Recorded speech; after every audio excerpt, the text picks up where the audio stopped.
mengalami masalah mental, gangguan mental. Dan emosional. Memiliki tingkat kesehatan mental yang baik. Lembaga Indonesia National Adolescent Mental Health Survey mengungkapkan sebanyak 1 dari 3 remaja berusia 10 hingga 17 tahun di Indonesia memiliki masalah kesehatan mental. Pernah nggak sih teman-teman merasa teman-teman itu kelihatan baik-baik saja di luar, tapi sebenarnya dalam diri teman-teman itu lagi capek banget sama dunia. Nah, ternyata banyak remaja mengalami hal itu. Di masa remaja banyak perubahan terjadi seperti fisik, cara berpikir, sampai emosi yang sering naik turun. Makanya, kesehatan mental itu penting. Bukan cuma soal sedih, tapi bagaimana kita bisa tetap berpikir jernih dan mengatur emosi. Kalau mental mulai terganggu, biasanya muncul overthinking, stres, dan perasaan yang sulit dikendalikan. Dan ini bukan cuma perasaan biasa, tapi memang didukung oleh data. Menurut WHO, secara global sekitar 1 dari 7 remaja mengalami gangguan kesehatan mental. Di Indonesia, sekitar 6,1% penduduk mengalami gangguan mental emosional atau setara dengan 11 juta orang. Bahkan pada remaja, lebih dari 62% mengalami gangguan emosional dari kesepian, kecemasan, sampai tekanan yang tidak terlihat. Artinya, banyak remaja sebenarnya sedang tidak baik-baik saja, hanya saja tidak semua berani menunjukkannya.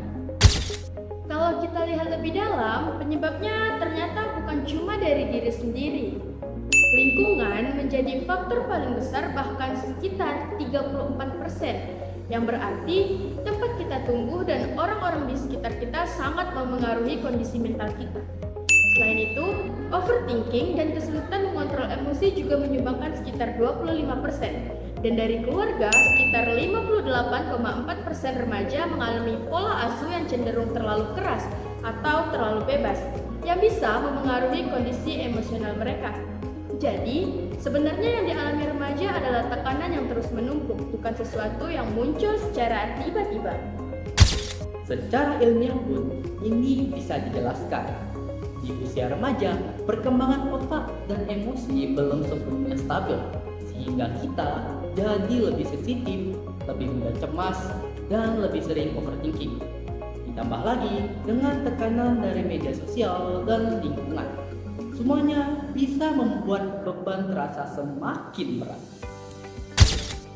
Kalau kondisi seperti ini terus dibiarkan, maka dampaknya bisa panjang.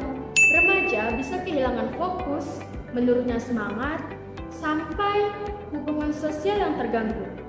Bahkan, menurut WHO, bunuh diri menjadi salah satu penyebab kematian tertinggi pada usia muda. Dan itu menunjukkan bahwa kesehatan mental bukanlah hal yang bisa dianggap sepele.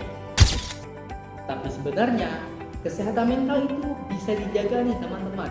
Bahkan sebelum semuanya terasa terlalu berat.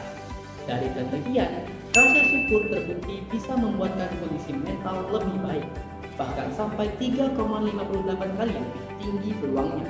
Selain itu, mulai dari hal sederhana seperti mengenali diri sendiri, tahu akan kita lelah, dan memilih lingkungan yang suportif sudah jadi langkah penting untuk menjaga diri. Dan yang paling penting, jangan dipendam sendiri. Menjaga kesehatan mental itu bukan tentang selalu kuat, tapi tentang tahu kapan kita harus berhenti untuk memikirkan orang lain dan mulailah peduli pada diri sendiri. Kalau kamu lagi capek, Itu bukan berarti kamu lemah. itu berarti kamu sedang berjuang, Kesehatan mental bukan untuk disembunyikan. tapi untuk dijaga. Karena memahami diri sendiri hari ini adalah langkah kecil menuju masa depan yang lebih kuat.